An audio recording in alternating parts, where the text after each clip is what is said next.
No vídeo passado, eu contei para vocês que existem uma diversidade de adubos disponíveis para você alimentar suas plantinhas. Desde os adubos orgânicos, que eu mostrei o humus de minhoca, coloquei o esterco, desde os fertilizantes, que são os adubos químicos, e também ao inesperado café, utilizando a borra de café para você transformar em adubo para suas plantas. Mas eu acho que esse assunto de adubo ele é tão rico que eu acho interessante eu gravar alguns vídeos a mais ensinando para vocês sobre o uso dos adubos e as principais vantagens e desvantagens entre eles. E hoje eu vou falar um pouco sobre o NPK. NPK, para quem não sabe, é um adubo químico, né, o dito fertilizante, ou seja, ele não é encontrado disponível na natureza, ele é produzido em laboratório.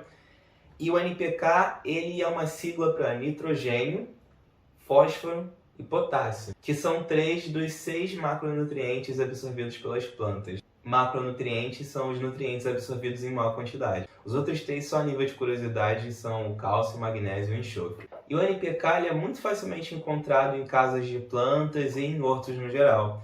E uma coisa que você vai reparar se você for comprar NPK algum dia é que eles têm uma numeraçãozinha na frente deles. E essa numeração nada mais é do que a formulação do NPK. Essa numeração significa e representa a proporção e quantidade que você encontra de cada nutriente em uma escala de 1 para 100. Ou seja, se eu tenho 100 gramas de NPK, significa que eu tenho 10 gramas de nitrogênio, 10 gramas de fósforo e 10 gramas de potássio nessas 100 gramas. Se eu tenho um 4,14,8, significa que eu tenho 4 gramas de nitrogênio, 14 gramas de fósforo e 8 gramas de potássio a cada 100 gramas de NPK. E qual que é a diferença entre eles? Quando você vai usar o 10-10-10, o 4-14-8, aliás, você pode encontrar esses NPKs numa numeração diferente, por exemplo, 20-20-20 ou 16-28-16, que vão ter a mesma formulação. Por mais que seja um número dobrado, é a mesma formulação. Você só vai utilizar numa concentração menor. Ou seja, se você fosse usar 2 colheres de um NPK 10-10-10 e você comprar um 20-20-20, você usa uma colher só, porque você vai ter uma concentração maior.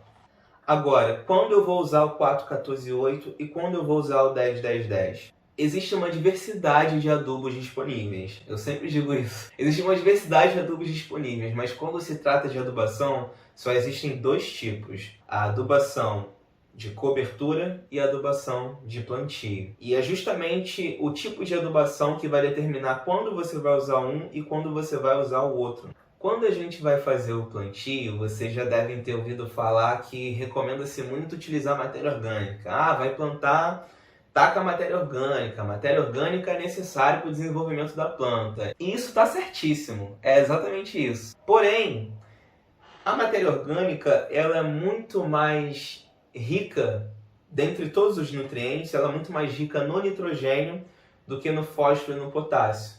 Principalmente o nitrogênio e o potássio você encontra com maior concentração e quantidade do que o fósforo. Então, quando você vai fazer a adubação de plantio, que você naturalmente já vai colocar muita matéria orgânica, se você quiser equilibrar um pouco mais a proporção e distribuição dos nutrientes para sua planta, é interessante você escolher o NPK 4-14-8, porque ele vai entregar uma concentração maior de fósforo do que o 10-10-10. Agora, isso significa que o NPK 4-14-8 é a melhor e única opção para você disponibilizar fósforo para a tua planta no momento do plantio? Com certeza não. Inclusive a própria borra de café que eu mostrei no último vídeo, ela é uma ótima opção de adubo que entrega fósforo para as suas plantas. E é importante você ter essa preocupação de entregar fósforo para a planta, principalmente no momento do plantio, porque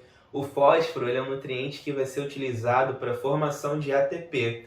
E o ATP ele vai ser necessário para que a planta faça a fotossíntese e ele também é utilizado em vários outros ciclos metabólicos da planta. Então ele é muito requerido no ciclo inicial do desenvolvimento da planta. Você deve evitar ao máximo a deficiência de fósforo justamente nesse momento do ciclo inicial vegetativo. Tudo bem que é ideal que você não deixe a planta deficiente em momento algum. Na fase adulta também não é legal. Mas na fase inicial é bom você preconizar uma adubação com fósforo. Beleza? Então o 4-14-8 ele é mais recomendado quando você vai fazer adubação de plantio. E o 10-10-10 é uma formulação que é mais interessante ser utilizada na adubação de cobertura. A adubação de cobertura é toda adubação que você fizer após a adubação de plantio. A gente pode chamar também de adubação de manutenção, porque vai ser a adubação que você vai fazer ao longo da vida inteira, né, da planta. E aí a formulação 10-10-10 ela já é mais equilibrada. Como a planta ela já não vai precisar tanto de fósforo quanto ela precisava na fase inicial, a 10-10-10 ela já vai ser mais do que o suficiente para você fazer a manutenção da tua planta. Claro que há espécies e há espécies. Talvez exista uma espécie que seja mais interessante você fazer a adubação 4-14-8, principalmente quando ela estiver próxima do momento da floração, porque o fósforo ele é um nutriente utilizado para a planta no momento da produção floral. Então, há espécies e há espécies, mas de maneira geral, a 10-10-10 é utilizada na adubação de manutenção e a 4-14-8 é utilizada na adubação de plantio. E uma vantagem também da NPK, né, no geral, em relação aos outros adubos, é que quando a planta está apresentando um sinal de deficiência, o NPK ele vai ter uma resposta muito mais rápida do que um adubo orgânico, por exemplo. Porque o adubo orgânico ele vai ter um tempo maior de degradação desses nutrientes. Enquanto o NPK, o nutriente ele já está numa forma mais concentrada e mais rapidamente disponível.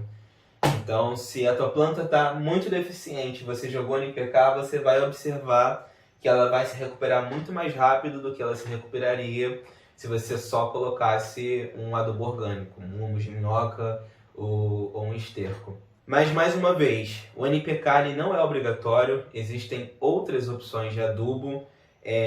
Você pode utilizar a borra de café, você pode utilizar humus de minhoca, você pode utilizar o esterco. Utilize sempre aquilo que você tiver disponível. Para finalizar, em relação à proporção de quanto você usa, né, no momento do plantio e na adubação de cobertura, quando você for comprar um NPK no horto, você vai reparar que na caixa, na parte de trás dela, existe uma instrução de uso do NPK, tanto para adubação do plantio quanto para adubação de cobertura. E isso para as mais variadas espécies. Você vai reparar que vai estar lá bonitinho. Tantas colheres para plantas ornamentais, tantas colheres para hortas e pomares, tantas colheres para forrações. Então já existe um guia informativo muito bom, você não precisa se preocupar com isso, tá bom? Mais uma vez, muito obrigado por vocês terem me acompanhado em mais um vídeo. Espero que as informações compartilhadas aqui sejam úteis para vocês, para as plantas de vocês, que o seu jardim fique cada vez mais belo, cada vez mais verde. Deixe seu like nesse vídeo, se você puder compartilhe com seus amigos e até a próxima.